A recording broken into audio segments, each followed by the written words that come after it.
Independence today, but our freedom did not just happen because our founding fathers signed a declaration. Historian William Federer says we became a country because of a series of divine miracles.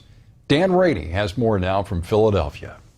Well, Bill, we are in our nation's first capital, and it's a perfect place to discuss your theory that miracles helped form the United States. But when you understand that the British Empire was the most powerful empire in world history, and here's little fledgling America wanting to break away, the world was ruled by dictators, but America, something miraculous happened right here in Philadelphia. All right, well, let's take a look around the city. All right. Well, you know, we've hit a little bit of rain, but that really just serves to remind me that the weather played a providential role in a number of battles throughout American history, including the Battle of Cowpens. The Battle of Cowpens is when Americans had militia line up in a field. It's portrayed in the movie The Patriot that Mel Gibson had. And the British Colonel Tarleton sees them, can't resist the temptation, charges. The Americans fire a couple times, retreat over a hill.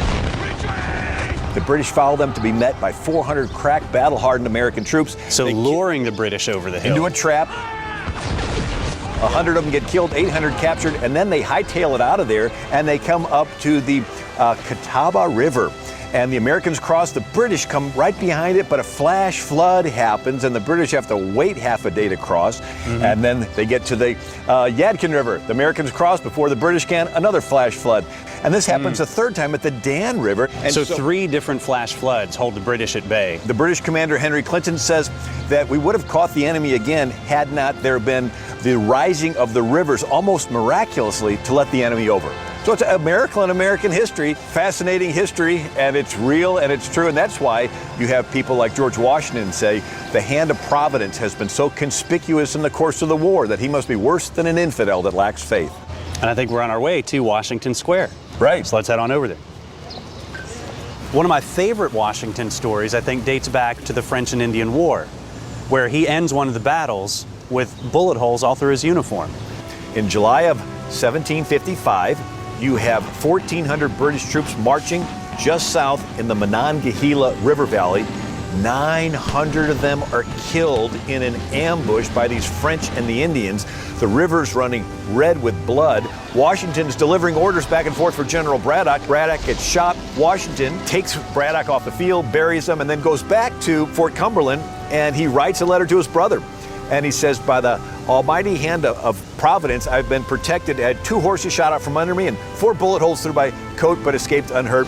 And one of the Indian warriors after that battle wrote, George Washington was not a man born to be killed by a bullet. That warrior said, I had 17 fair and good shots at him and couldn't bring him down. And so again, we see this example that God providentially set George Washington aside to lead our country. And he didn't lust for power and set this precedent that we continue today, and we call him the father of our country. All right, Bill, we're in front of the second bank, which seems like a fitting place to end our tour of Philadelphia, because everybody knows one of the primary phrases on all of our currency is, "In God we trust." Well, as a matter of fact, that was the last bill Abraham Lincoln signed into law, was to put "In God we trust" on our coins. And this is one of those original 1864 2-cent coins that has "In God we trust" on it. The phrase came from Francis Scott Key's Star Spangled Banner, the 4th verse, and conquer we must when our cause it is just, and this be our motto, in God is our trust. But America's founders, the very first ones here in Philadelphia, First Continental Congress opens with prayer. They trusted in God. That after all the miracles we've talked about today, those founding fathers had more than enough reason to trust in God. That's right. And so this is a miracle in world history that we have a nation that believes you have rights that come from a creator, not from a king. Right here in Philadelphia, this is the beginning of the country that gave birth to the most freedom and liberty and opportunity individually that planet Earth had ever seen. Well, God bless America. In God we trust. Amen. Thanks, Bill. Thank you. Inspiring and encouraging. Those are today's top stories.